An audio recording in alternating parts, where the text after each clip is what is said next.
Somaliland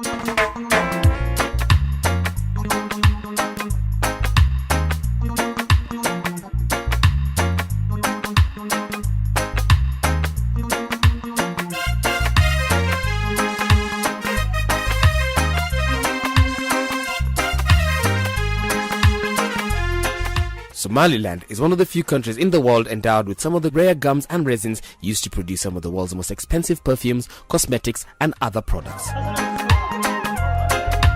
However, the gums resins trade in Somaliland is facing immense challenges, including very rough terrain, bad harvesting practices, marketing, amongst other myriad challenges. The Gums and Resins National Day, held in Burao on the 15th and 16th of June 2014, aimed towards creating a forum where stakeholders could discuss and find solutions to some of the challenges faced by the gums and resins trade in Somaliland.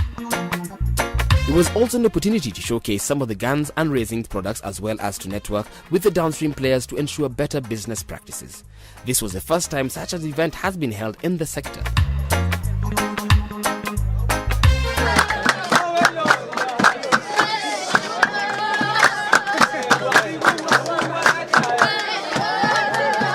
5 ministers attended the event, including the Minister for Environment and Rural Development, the Minister for Trade and Investment, the Minister for Agriculture, the Minister for Interior and the Minister for Water Resources. This shows the high interest the President of the Republic of Somaliland has for the gums and resins industry.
Contributors to the conference presented most of the challenges and solutions for every stage of the gums and resins value chain.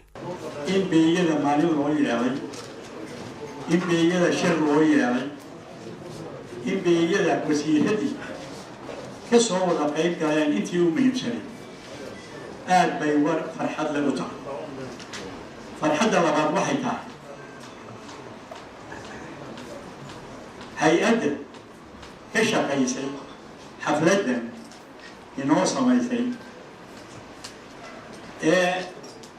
يعني مناسبة وناكسنة بروح ضبابا إنه سمايسي يدنا وحضهم 18 exhibitors took part in the event, showcasing their different products, associations and presenting the challenges faced by the production and the trade in Somaliland. The two-day event was an experience in the sector from the upstream and the downstream actors. The National Day experience was one of a kind, allowing traders to be heard and contribute towards the development of this sector for an improved livelihood. The gums and resin sector alone is currently supporting over 50,000 families, mainly from the rural countryside, and translates for around 10% of the Somaliland population. The current exports amount to around 1,000 to 1,200 tons, that translates to around $5 million. This is far below the production capacity of Somaliland, which is estimated to be around 2,800 tons. This trend is likely to change after the deliberations in the national days.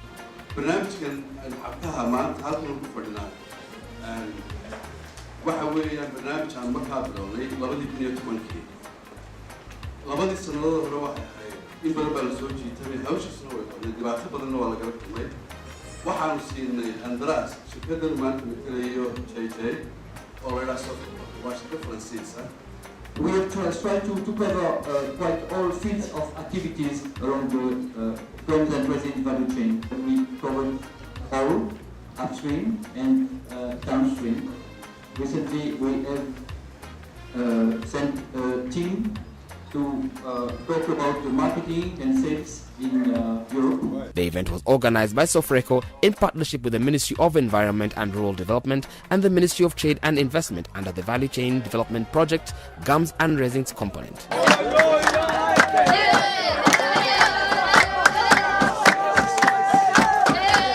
The Value Chain Development Project is funded by the World Bank, DFID and Danida, and aims to stimulate the gums and resins industry in Somalia, making the stakeholders aware about the environmental protection issues, especially when it comes to trees.